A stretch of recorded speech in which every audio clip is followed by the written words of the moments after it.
Welcome my friends. Thank you very much for visiting my house. And sorry, the other parts of my videos, camera, are replicating, blur, or bright, because it's my time that I did it on purpose so that other people who pass by on the walking street in Balibago won't expose their faces too much. I hope you're kindly understanding my video. Now, sit and listen the history of the walking street, and I will also show you what is happened inside the walking street. If you have been here, please watching the beautiful sight at the walking street, Fields Avenue, Balibago, Angeles City. Fields Avenue is the name of a major street running through Balibago area of Angeles City in the Philippines. It is the center of the red light district and the bar scene of the biggest entertainment district of the Philippines. Fields Avenue in Balibago, Angeles City. The name derives from the common military practice of naming roads adjacent to airfields as Field Street or Field Avenue. Originally, the name referred to the Clark Air Base and was Clark Field Avenue. The name evolved to become Fields Avenue. History: Fields Avenue, Balibago, Angeles City, Pampanga, Philippines. Philippines was an American colony from 1898 to 1946. Bars on Fields Avenue. Catering to the single American defense personnel who worked in the adjacent Clark Air Base, first emerged in 1940. During 1940s and 50s, there were only 3 such bars just outside the main gate of the air base. By early 1960s, the Fields Avenue developed as a street lined with several bars.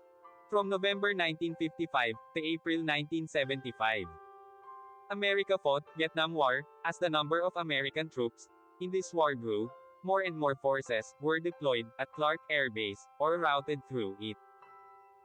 This led to a pro-life ration of bars, live bands, and prostitution, the latter mostly by young Filipino women, most of them either teenagers or 18 hanggang 55 years old.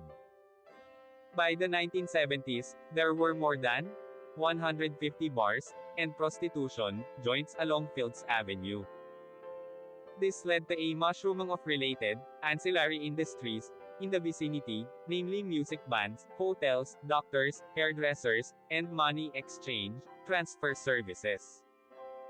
In its heyday, Fields Avenue provided direct or direct employment to nearly 20,000 Filipinos, including plumbers, electricians, and security guards. In the 1980s, though the American presence remained steady, the bars and prostitution shops continued to proliferate. Many bars and prostitution dens were owned by Americans, as well as local politicians, thus leading to a nexus between the locals, politicians, and American military and ex-military personnel.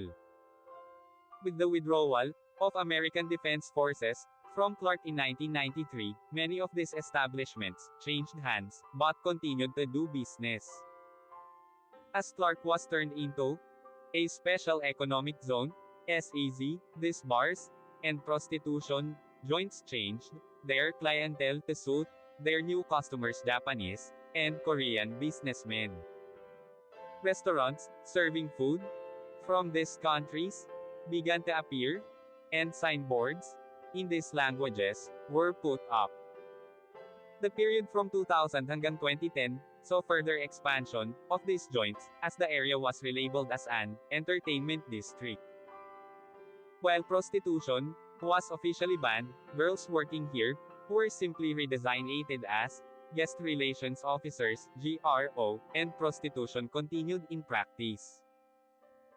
Since then, bars and prostitution joints have continued to proliferate and expand. The extent of these establishments has continued further on both sides of Fields Avenue, and many smaller streets of Fields Avenue also sport smaller such establishments.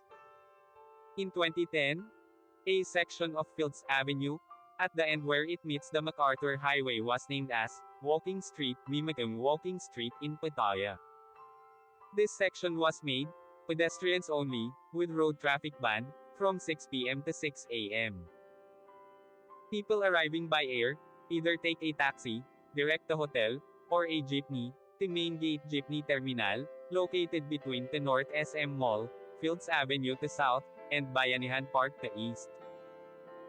Those arriving from Manila by bus, ask the driver to drop them off at the corner of Fields Avenue and MacArthur Highway, or alight at Capas Angeles Transport Terminal, which is also walking distance from Fields Avenue and the MacArthur Highway. The presence of family-oriented activities on the other side of Fields Avenue, namely shopping malls, as well as activity centers in Clark Air Base, has led to a neat separation between the two. Fields Avenue tends to cater more to single foreigner men. And sometimes women too, with at least 5 bars, featuring gigolos and gays, while the rest of Clark caters to family-based entertainment. Fields Avenue remains among the safest streets in the region, with restaurants and hotels. Fields Avenue has the largest density of hotels in Philippines, catering to all budgets, from a large number of 2-star and 3-star hotels, right up to a select few luxurious 5-star hotels. Many of the bars and hotels in Fields Avenue have restaurants attached. Fields Avenue has among the largest variety of restaurants in Philippines, with cuisines ranging from European, continental, Japanese, Korean, Australian and a select few restaurants serving Indian, Arabic, and Filipino food. Restaurants tend to have long opening hours, most of them open late and close late, up to 4 a.m., though a reasonably number of them open early, around 7 a.m. A few restaurants are open 24 hours. Most Filipino and international fast food chains including McDonald's, KFC, and Jollibee have at least one branch along or near Fields Avenue. 24 Hours Police Station is located in the center of Fields Avenue. Thank you so much. See you my next video.